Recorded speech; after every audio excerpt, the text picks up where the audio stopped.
I almost feel like I want to snap like I'm in Love Jones. Poetry night. You know what I'm saying? Oh, man. All right. We still have our special guest with us, Charmaine Simmons. Hey. Today, we're talking about a great practice that you guys hear me mention a lot. And I was excited to have this person in because she shares this, and it's one of the things that she is one of the things that she uses a lot in her therapy practice. Mindfulness, right? And the importance of it.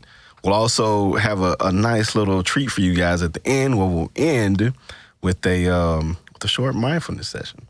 All right? You ready? Let's do this. Let's get into it. Let's talking about mindfulness today after the intro.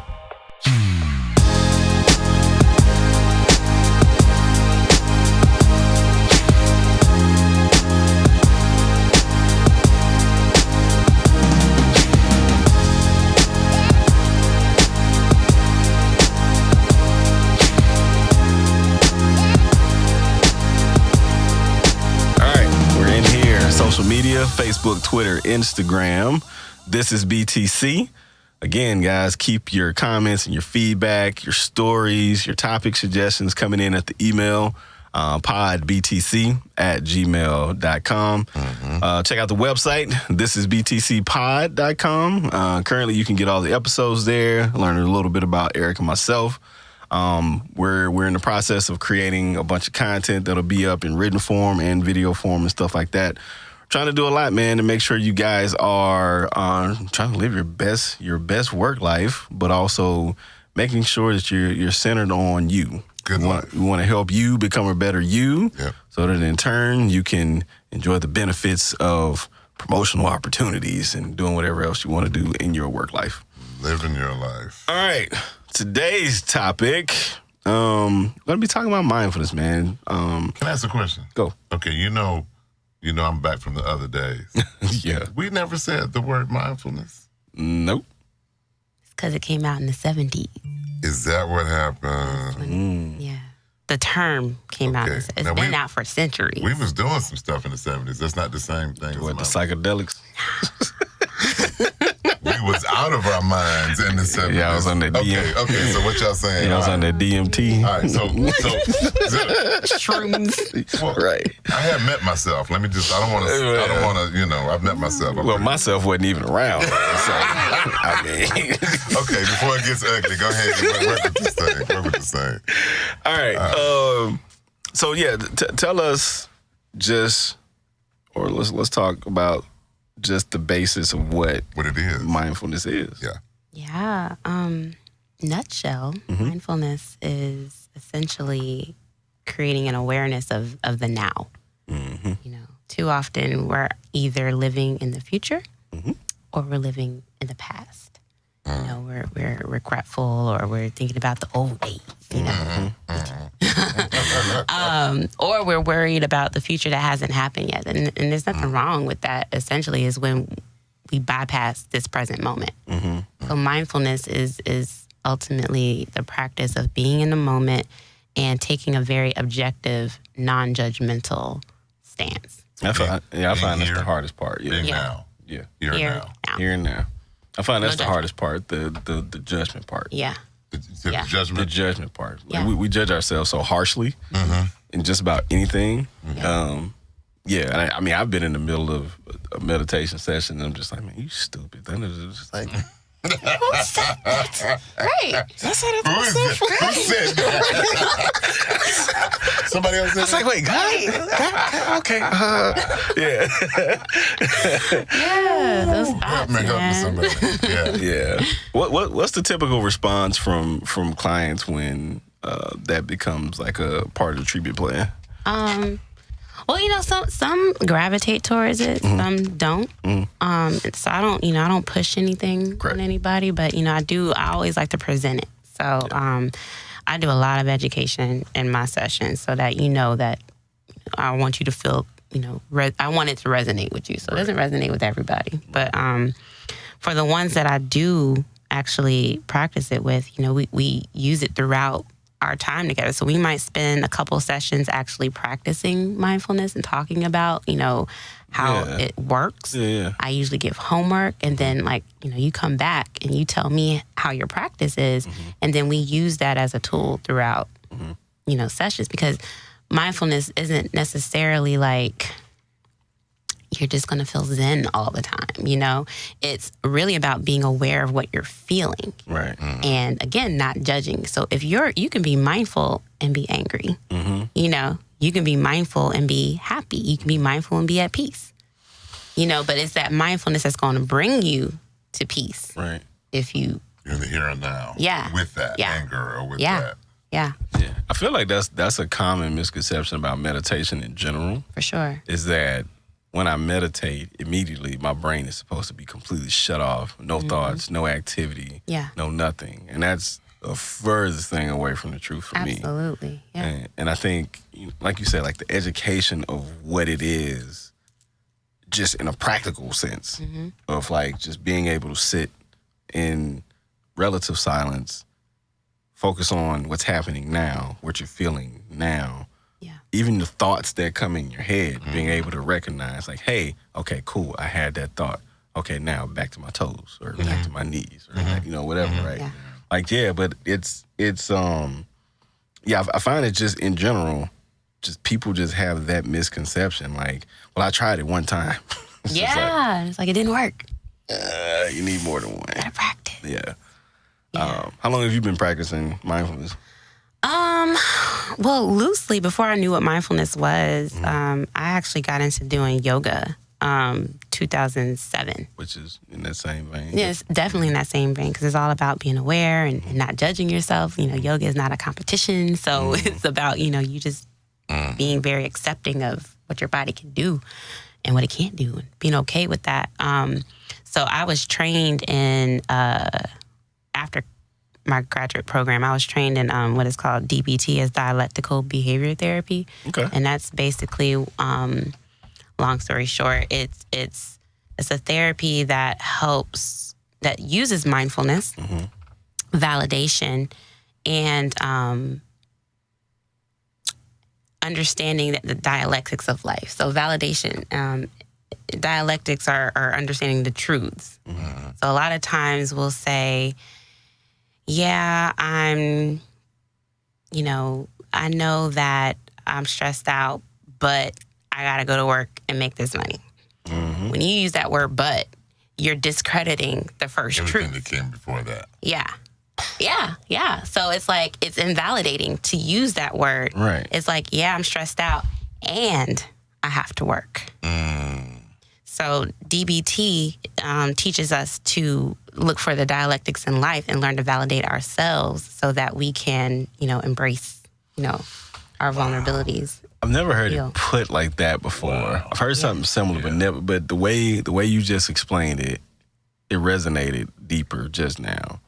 Using the word "but" pretty much erases the first thing you said before the "but." Yeah. And you think about that in all situations, right? Yeah. Where you apologize to somebody, but Yeah.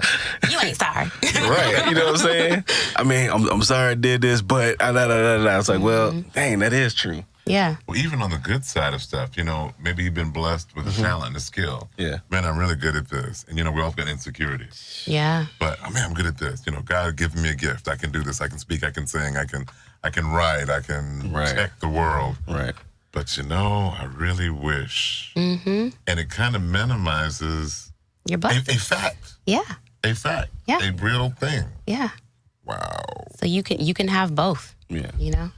So, just in the context of what our typical audience is, right? Like people in the daily work grind, trying to get promoted. Most people, the reason they want to get promoted is less about status and power and more about money, which then that brings status and power. Right. But typically the conduit to that is I want to make more money. Right. Yeah. And I think we mentioned a couple episodes ago, oftentimes when you focus on the thing, right, you tend to end up having a slower route to accomplishing the thing. Yeah. But in the process of that, I see it now, even at work, man. I end up being the person that people want to come talk to it, like they slide by my desk. Hey, man, let me ask you about such and such, right? So I'm the go-to listener person at work. But The in-house therapist. In-house therapist, basically. and they know I'm into all that stuff anyway, and so then they start rolling their eyes when I start talking about mindfulness practices and how the brain is working. Yeah. Just like, that is psychobabble. Right. That's what to them. Yeah. Like But that, it's very real. But it's real, though. It's real. Yeah. It's true. But the common theme that I've been noticing over I'll say the past year, there's a dissatisfaction with the progression of where they're going, right? And my amateur psychoanalysis is, well, you're really not happy with things outside of here either. Yeah. There's a frustration with kind of like I call it bumping up against the ceiling. So I'm trying to get somewhere. These people are not listening to me. These people are in the way. And now I'm in this box and I can't get out, right? And then, of course, all the external factors that are kind of playing into that when it comes to work. So when it comes to just managing environments, which is homework and anything personal, right? Mm-hmm. Outside of mindfulness, what else would you suggest that people can do? Because like I said, I'm with you. Like mindfulness to me is one of those top few things that I'm just gonna always kind of like be a go-to. But I feel like maybe in combination with this, and we'll get deeper into mindfulness too, but in combination with this, are there other things that people can kind of take a look at that they can do to start to kind of become more aware? Start on that journey. Yeah. How can I start on the journey? So just to understand the question, outside of mindfulness. Outside of mindfulness. Okay. For people, when we're frustrated with our jobs, a lot of times, again, it's because we're focusing on that, this job is supposed to make me happy. But if, we bypass, all of the other positive, aspects that, is making your life a lot easier because you have a job. So, while meditation is a form of mindfulness. True. So there's other ways to adapt mindfulness. So I would, suggest starting a gratitude practice. Write down the reasons why you're grateful every day. Whether that's grateful for this job, whether it's, grateful to have a job, whether it's grateful, to have a roof over your head, to have a car, your bills paid. Yes. Think about the why. Yeah. Why are you there? And then find other things outside of work to give yourself some fulfillment, Get into music or do something creative. Use that other side of your brain that is being neglected because you're so heavily focused on the logical side. Right. Use the right side of your brain. Read a book. Do something to kind of like give yourself some enrichment outside of work. So there's so many different ways to skin a cat. Yeah, very much so. Yeah. Very much so. How else, like being in the present moment, we know, like mindfulness in itself, especially if you do it consistently, you start to develop, I kind of say that muscle memory. And sometimes you don't even realize, like my experience, right? I've been doing it for, I think, a year and a half now. But my experience is sometimes I don't even realize in the moment that I've taken a moment. You know what I'm saying? Because it's like something stressful happened, and it's like after the fact, I'm like, oh, well, shoot, 3 years ago, my normal response to that would have been, okay, I'm about to fly off the handle. Yeah. But now in the moment, it's like, What's happening? Yeah. pause. Yeah, what's I see this. what's going on over here? And it's like almost sometimes stuff moves. It's like the Matrix. Sometimes stuff moves in slow motion for a second. It's just like, and I can feel my body and my mind just saying, okay, this is not the moment for that emotion. Yeah. You know what I mean? Yeah. Like it's surreal a little bit. It's kind of scary in a way. Yeah. But man, like I've generally been more peaceful. And he'll tell you I'm generally laid back. I don't even know if you can get more laid back, but that's how I feel though. It's called a coma. Yeah. So it's called a coma. No, you know what? No, but I'm thankful that is the personality the way that it is because you're too big to be going off the handle. That's not going to be a thing. So, yeah. That might not go off. Yeah. Brian's freaking out. Oh no. But you know what though, and this is a great point. You just reminded me of something. So I think more people may practice elements of mindfulness than they realize. So, an example, right? My wife has made a point to remind me over our almost 14 years of marriage, like, hey, you're a big guy, and you're also black. Okay. You're a big, giant black man. But the way she says it is like, you're in your own body, so you don't realize, because this is my body. This is who I've always been. Right. So it's like, I've had incidents where someone shorter than me may say, get aggressive, and I get aggressive back. And it's like, whoa, like the visual there. You know what I mean?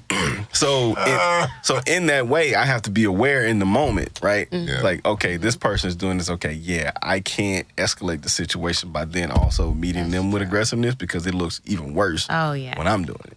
Another way, most black people are aware of their blackness when they enter certain situations. And so, you know, a lot of us in that moment, we can pause and be like, okay, this is not the time for me to be the stereotypical black person. Yeah. So let me fall back. Yeah. Like, would you say that that's a form of being mindful in a way? Yeah. I mean, you're being aware in the moment. Right. And that's essentially what it is. Right. Being present. Being present. But I can also say that I think that, you know, white people can be in black situations and feel the same exact thing that we feel. Yeah, they can. Absolutely. I've Like, I seen think anytime you are, you know, a minority, regardless of, you know, the race, you are going to be aware. Yeah. Like, I'm a little different. It's pretty. Yeah, in this country at least, you know. Yeah. Yeah. And you know what? It's something else I read the other day too, and I think this fits in I think it's something we mentioned in the prior episode about that fight or flight thing that happens with us. Yeah. So I listened to this writing podcast, like these guys talk about screenwriting and stuff like that. But they were interviewing, or they were doing a workshop for a room of movie and television executives, and just the process of giving notes on the creative projects that are happening. So the typical thing is just anything creative. If you give it over to someone to critique and give you feedback, there's a general stress that bubbles up, right? And what the guy was saying was that he had read from some neurology papers and psychology stuff like that, that typically our minds, that survival instinct kicks in first. The fight or flight syndrome kicks in first, then the logical and rational part follows. Yeah. Because that's the form of our brain trying to protect the body. That's those butterflies that you feel. Yeah. Right. And so, but I found that interesting because, like, oftentimes in that practice of mindfulness, you're kind of able to realize that it's happening. Once you kind of get used to the practice of it, right? You can kind of realize, like, okay, this person is critiquing me. My natural instinct is to get defensive, right? As if, because basically what they were saying is that part of the brain only has two modes. It doesn't understand nuance. Right. It's, I need to survive, so I either need to stand here and fight, or I have to fall back. Go back to those lions. Yeah. Yeah, those lions. Right. Chasing you. But yeah, I just find that little story, because that just fascinated me. Yeah. And pairing that up with the importance and how mindfulness can benefit us there. So, I mean, if you have anything else you want to expound on when it comes to mindfulness, I know this guy has just kind of started a little bit of it here in the last few weeks. He said it puts him to sleep. And I'm like, it's a great thing. Yeah, 'cause it does. It helps to, helps with sleep. Yeah. Helps reduce stress. It helps with chronic pain. It helps with weight loss. So if you ever heard of like intuitive eating, when we eat. I haven't heard about that one. What's that? Yeah, I feel like there's like a book on it too. Yeah. But when we eat, we're not paying attention. So we're in front of the TV, or we got our phones out. But intuitive eating would be, I'm going to sit at the dinner table and I'm going to chew my food slowly. I'm going to feel the sensations, engage my senses, the smells, the look, and really just take my time eating the food. So when you slow down eating, then your body has time to realize when it's full. Otherwise, we eating all fast and we're still hungry. No, your body needs time to recognize, like, I'm full. Done. Yeah. So when we intuitively eat, we mindfully eat, Right. we slow down the eating process, and then, of course, we eat less. So Wow. mindfulness can affect, every area. Substance abuse. There's a lot of research that shows that it's effective in a lot of different areas. I don't know if you mind talking about this because, you mentioned before that you met a guy in the 12-step program, but just it probably didn't have the term was associated with it, but like some of those practices. Yeah. There were so many, and if you see a bumper sticker on somebody's car, they know it. There's one called Easy Does It. And if you see it on a car, it's a 12-step program. And what it is, you're not going to do it all today. Yeah. There's one called We Live by This, one day at a time. I won't fix tomorrow's problems. And the good book says there will be enough problems tomorrow when you get there. Stay in the day you're in. In fact, the way that it's put in the Gospels is that he'll help you today and he'll help you tomorrow. Yeah. But being in this moment, and when I think about worry, I think about fear. Well, we don't call it mindfulness. Right. It's exactly that. Yeah. Worry, and I heard a good minister leave this, and it kind of took me away. He said, worry is, it's worry and guilt. He said, worry or fear is I don't trust my higher power to take care of what's coming. Guilt is I don't trust my higher power to forgive me over what's already passed. And that we tend to live in worry and guilt, worry and regret, when today can be a pretty good day. This moment here with hanging out with you guys, this is an awesome moment. Yeah. Awesome. So what's going to happen tomorrow or next? We don't know. I don't know. I'm not there yet. Yeah. So being in the moment was something in 12-step programs because typically we were self-anesthetizing. Hard to get that one out. We were trying to take the pain away or the worry away. Yeah. And we were screwing up the day we were in. And because stuff in the past, we couldn't touch it. Yeah. So, without that label, sounds real simple. Right. Yeah. We did an episode about decluttering the mind. She's probably about 10 episodes or so ago now.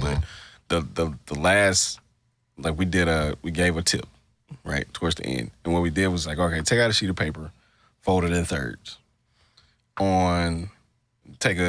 We need a pen and a pencil. That's what I said. So you take a pen or marker Sharpie. The third that's farthest to the left, take the Sharpie and just color it all black, right? So that's your pass. It's done. You can't change it. It's a wrap. It was like, okay, cool. Take a pencil, right? And in the far right third, write down where you want to be. Yeah. Where you want to be, what you want to be, who you want to be, what you want to do, what you want to accomplish. Right. And then we was like, in this middle quadrant, you can take a pen and you can just write down who you are today, where you are today, and the things that you're doing today.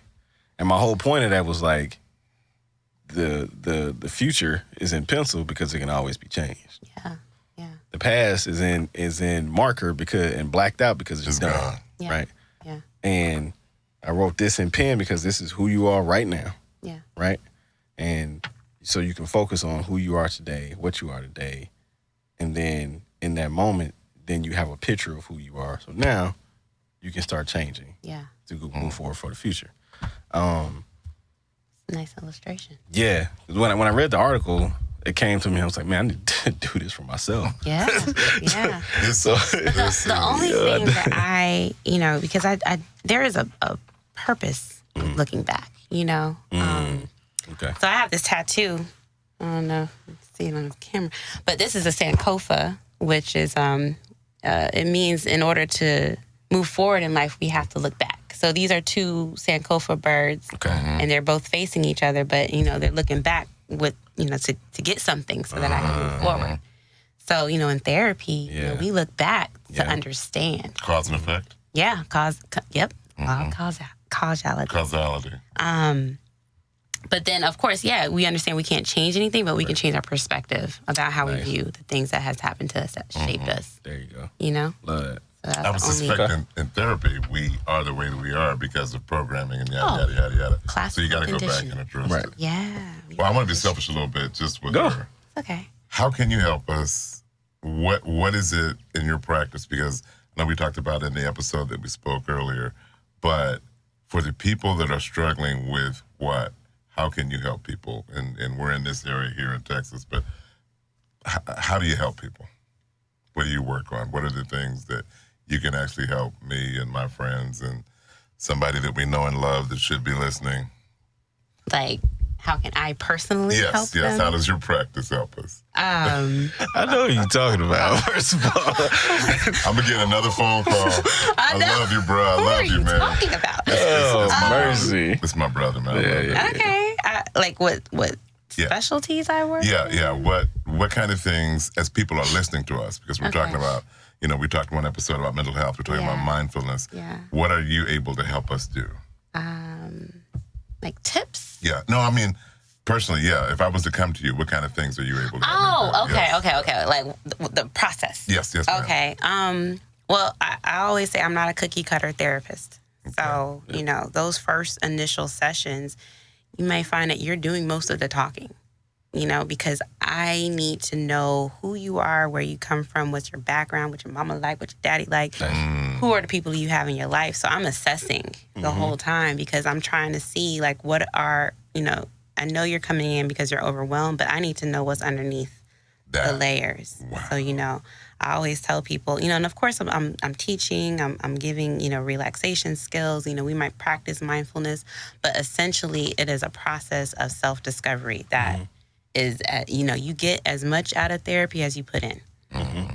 I try to keep myself out of the room as much as possible. I don't self-disclose unless I know it's going to be in the benefit, for your benefit. But initially it's about you, and it should be about you, because I've heard people go to therapists and the therapist talking about themselves. That's a red flag. Like, if you leave and you feel like you gave your therapist therapy, you need to get another therapist. That's real. So like I said, it's not a cookie cutter approach. You treat different things differently. So even though anxiety and depression, they're similar, they're like opposite sides of the same coin. But you treat them differently. So for a person that who's anxious, we're slowing them down. Again, it's more future based. So I'm bringing you from those future fears. We're going to talk about that worst case scenario that you're afraid of. We're going to talk about it, and then we're going to talk you back into this space. Being here. A lot of depression comes from something happened to me. I'm stuck in the past. I'm feeling a lot of regret. I'm feeling that guilt. So we're going to talk about the past, and we're going to talk about ways to reframe the past so that we're no longer stuck in the past. And you bring them. Yeah. Bring you to the present. Coming to that center. All to the center. Oh, I love this. So and it's like an onion. Every week we're we're unveiling another layer to the onion. Self-discovery. So what about people dealing with a lot of stress in the workplace, which, we talk about that anxiety again, right? Where it's often, this employee or this coworker or this boss or lack of opportunities, lack of being noticed, that creates that stressful environment, right?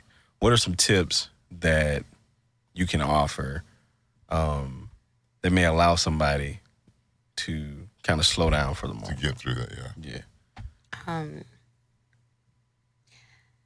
Boundaries. That's a good one. Yeah. Creating boundaries, recognizing like what is your role and what is not your role. What is your responsibility? What's not your responsibility? Because once you can create those clear boundaries around like what I don't need to take on. Right. And I'm not talking about task-wise. I'm talking about task-wise, but I'm talking about emotionally. Right. So if you think about it, sometimes you can be having a good day, and then, your coworker comes in with a little chip on their shoulder. Next thing you know, you're irritated. So, creating an emotional boundary, like I'm not going to allow anybody to permeate my bubble. Yeah. You know, if you're having a bad day, that's on you. Right. There's nothing I can do. Unless there's something I can do, I'll do it. But if there's nothing I can do with your attitude, your chip on your shoulder, I'm going to put these headphones on. Listen to And my I'm going to let you go ahead I'm and going to let you do what you have to do. You Yeah. know? So definitely creating those mental boundaries about what you're willing to Yeah. on and not. But like breathing techniques, you know, we talked about the mindfulness apps. A lot of those breathing techniques are like, you know, you can find a mindfulness app that'll have like a 10-minute meditation. You know, you can get away, go to the break room, go to the bathroom, go to your car, sit at your desk, and just, you know, close your eyes and just breathe. Because again, you know, when you're finding yourself, you're tense, your muscles are tense, your shoulders are tense, you're not really, you know, if you find out when you're stressed, your jaw's engaged, you're not really breathing. So you're in fight mode, fight or flight mode. So when you're breathing deep, your mind just calms down, you know, because there's no lions chasing you. So before we get into just doing like we're going to end with a practice or a session. I don't know what the term is. That works. But before we get into that, how about, you know, a few things.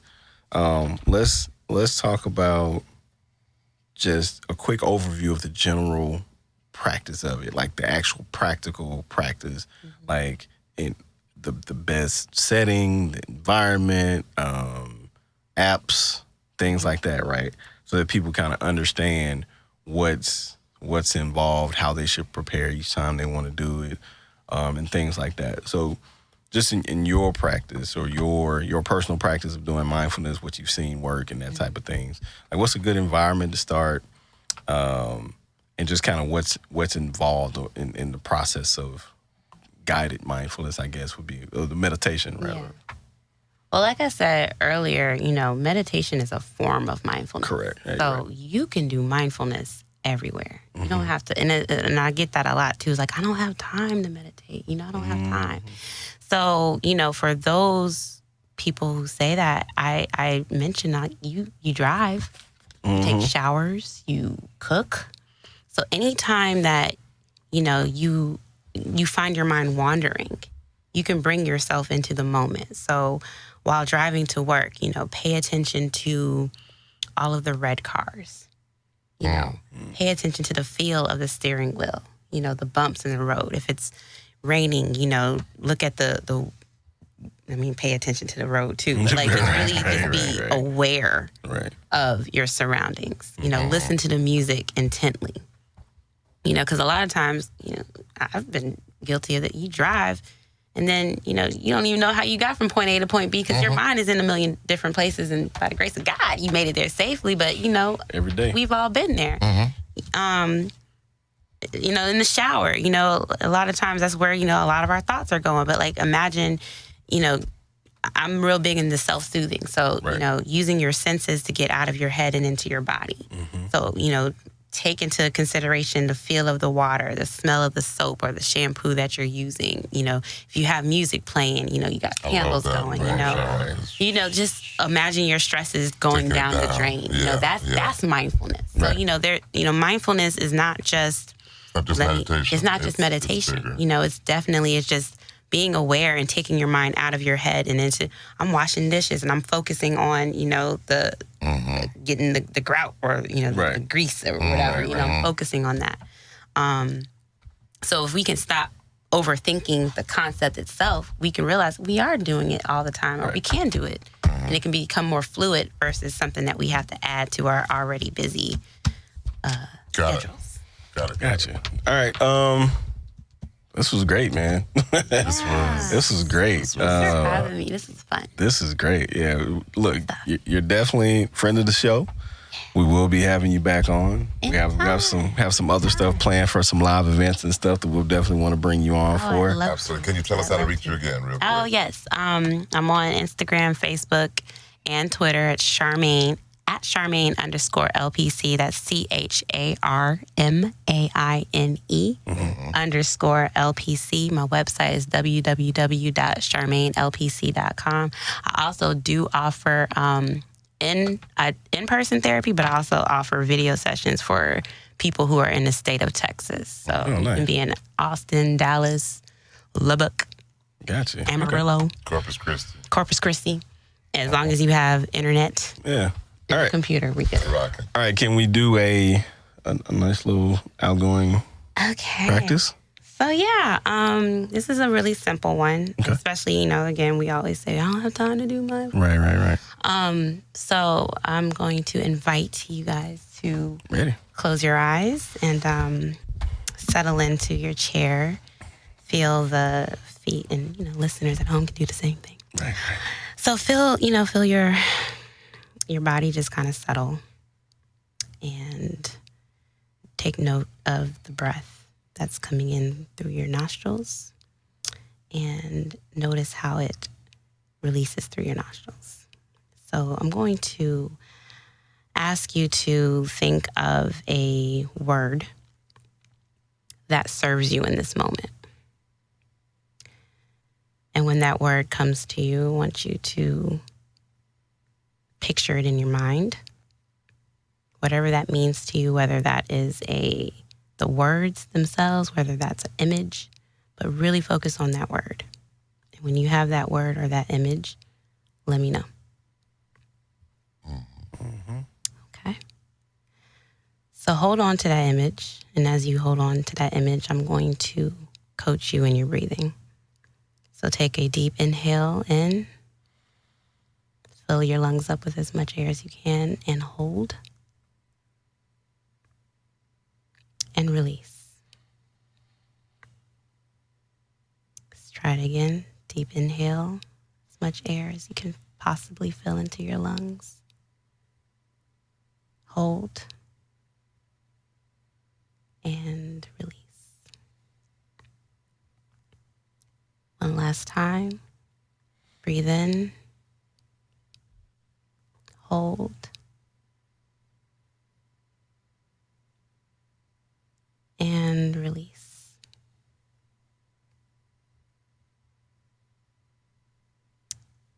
With your eyes still closed, I'm going to read a quick quote. Wanting positive experience is a negative experience. Accepting negative experience is a positive experience. It's what the philosopher Alan Watts used to refer to as the backwards law. It's the idea that the more you pursue feeling better all the time, the less satisfied you become, as pursuing something only reinforces the fact that you lack it in the first place. The more you desperately want to be rich, the more poor and unworthy you feel, regardless as to how much money you actually make. The more you desperately want to be sexy and desired, the uglier you come to see yourself, regardless of your actual physical appearance. The more you want to desperately feel happy and loved, the lonelier and more afraid you become, regardless of those who surround you. The more you want to be spiritually enlightened, the more self-centered and shallow you become in trying to get there.